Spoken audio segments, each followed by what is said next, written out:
After 20 long years in Haran, Jacob felt it before he heard it. The smiles were gone. The warmth in Laban's house had cooled, and the whispers had begun. Laban's sons said, "Jacob has taken everything that belonged to our father." Jacob noticed it too.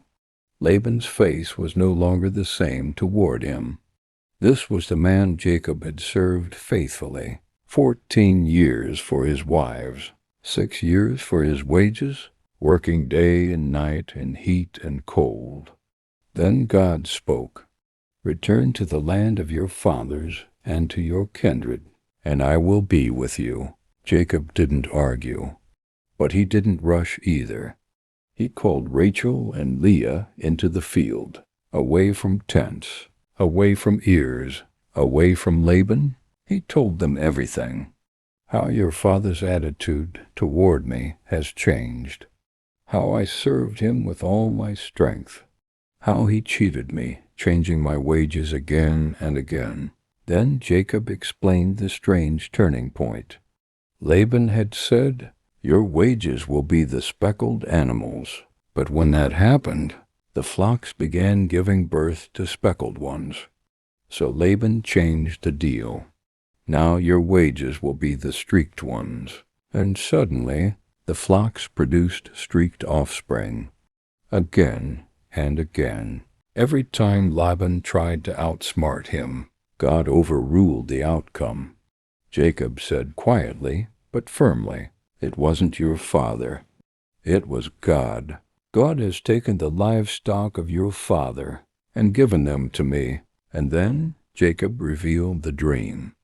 God had shown him rams, streaked, spotted, speckled, and said, "I have seen all that Laban is doing to you. I am the God of Bethel. Now leave this land." Rachel and Leah listened, and for once they spoke with one voice. "Do whatever God has told you." And that was the moment Jacob knew. It was time to leave Haran. Jacob prepared carefully.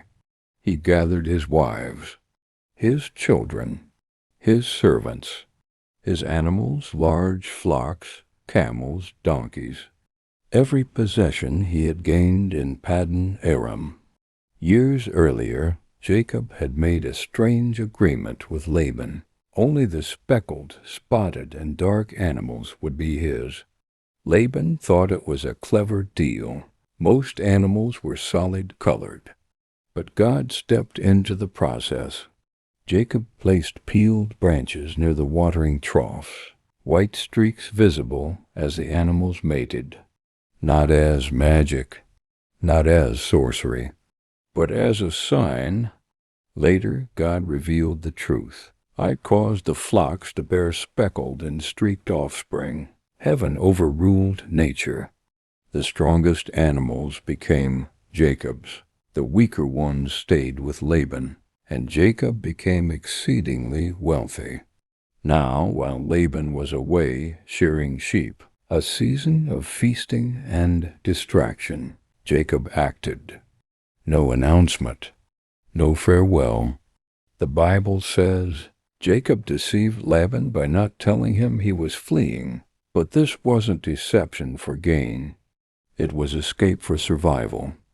Unknown to Jacob, something dangerous happened. Rachel stole her father's household gods, the teraphim. Why? Inheritance rights, security, fear, or habit. No one knows, but that one hidden act would soon put everything at risk.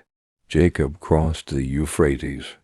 He headed toward the hill country of Gilead. 3 days passed. Then Laban found out, and the chase began.